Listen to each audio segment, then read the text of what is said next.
About this is Texas Congressman Tony Gonzales, whose district is the largest of any border district in the entire country. Congressman, good morning. Nice having you back on. Yeah, good to see you, Rob. I'm wondering if the vice president or anyone from the Biden administration has given you any idea what the next steps might be now that she has visited the border. Will there be any policy changes that they've made you aware of?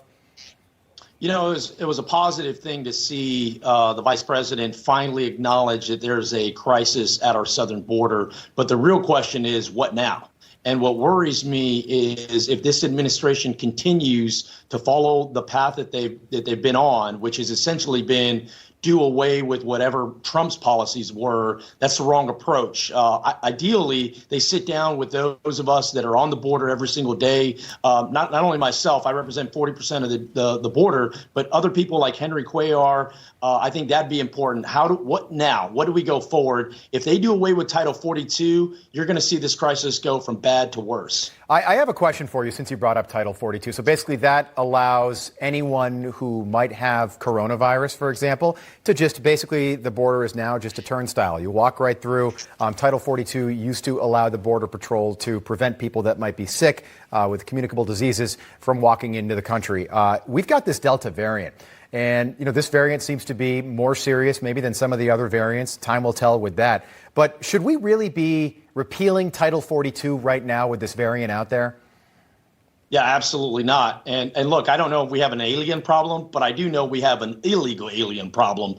And Title 42 is the last bastion that's holding that back. Border Patrol agents, the experts on the ground that see it and do it every day are begging to have Title 42 stay in place, because what's going to happen is it's just going to create more chaos. We're seeing record numbers of unaccompanied children. We're seeing record numbers of migrants come over. If Title 42 goes away, you're going to see floodgates open up wide open. And my hope is this administration can start to listen instead of have their head in the sand approach to it. Well, it is going to be interesting to see what President Trump and Governor Abbott have to say on Wednesday when they get together at the border.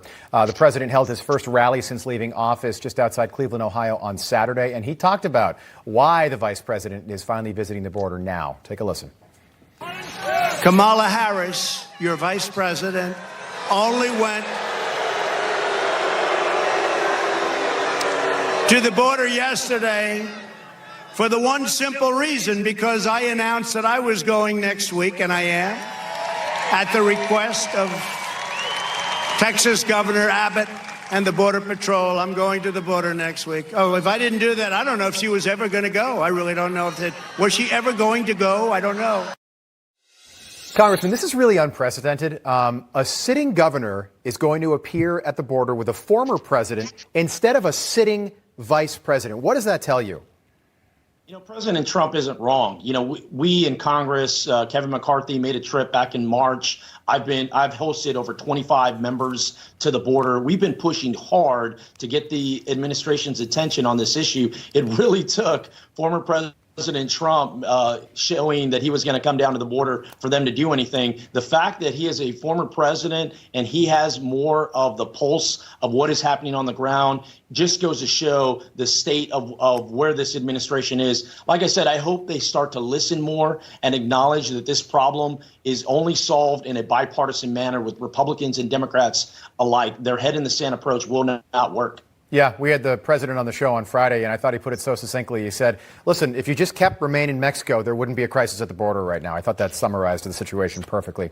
Congressman Gonzales, so nice seeing you. Keep us posted on everything down there. Hope to talk to you later in the week after the former president and the governor visit the border. Thank you. Thank you.